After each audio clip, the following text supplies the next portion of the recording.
কিছুক্ষণ আগে মাত্র বাচ্চা দিল।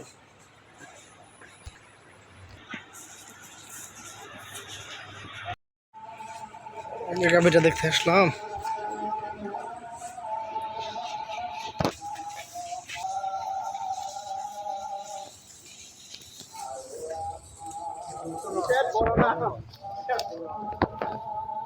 গাভীটা মাত্র বিয়েছে, জার্সির মতন, কিন্তু জার্সি পুরানা, ভালো বাছুরটা ভালো হয়েছে। এই গাভীটার একটা সমস্যা হচ্ছে, গাভীটার একটা বাঘ কি যেন কেটে ফেলেছে। এখানে এসে গরু পাইছে তো একটা, এই গাভীটা দুই দাঁতের, এই গাভীটা পছন্দ করছে। দেখি এখন দাম কি বলে, কথা বলতে পারবো।